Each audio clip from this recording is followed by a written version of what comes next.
So the next topic is, why do master herbalists recommend using only the whole herb as opposed to isolated parts? Okay, well, we use the whole herb because it makes more sense. We don't use extracts, we don't use components, we use the whole herb. We're working with the whole body, and it makes sense. We work in a very natural way, in a very holistic way. For example, a patient might come to me and their issue might be anemia or very low iron. And I would recommend a formula that would include a herb called yellow dock.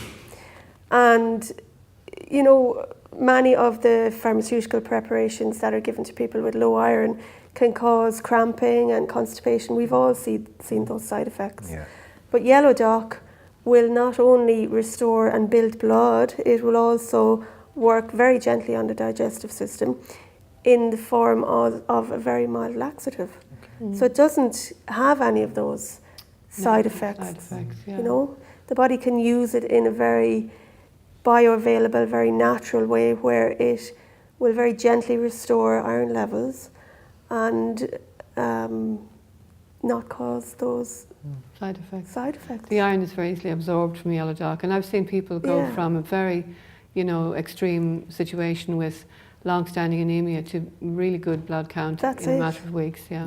A matter of weeks. Yeah, I've seen it as well, Helen. Yeah. And you were specifically about, with yellow dock. Yeah.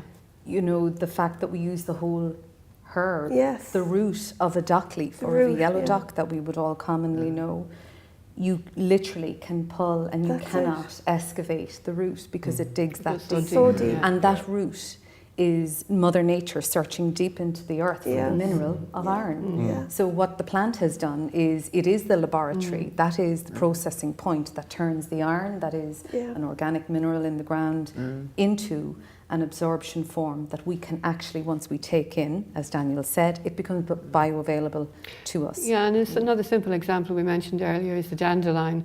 And normally when people are given, dandelion is naturally a diuretic, which means it gets rid of excess fluid from the body. And when people are given a chemical diuretic, they usually have to have supplements which include potassium, because the body is leached of potassium. But the fascinating thing, in Mother Nature's wisdom, is that dandelions are really high in, guess what, potassium. So using the whole herb is an essential part of our tradition. And I think any kind of herbal medicine where active ingredients are used, like the hypericin in the St. John's wort, as opposed to the whole herb, that's not what we do. We're not learning plant chemistry so we can take things out and presume they work. We're using the whole herb like a And I think also as master herbalists we are very fortunate to be able to rely on probably millennia of information and of tradition of herbs being mixed in such a way to know that it is safe, that the patient is not going to go through certain effects that were undesirable. Exactly, yeah.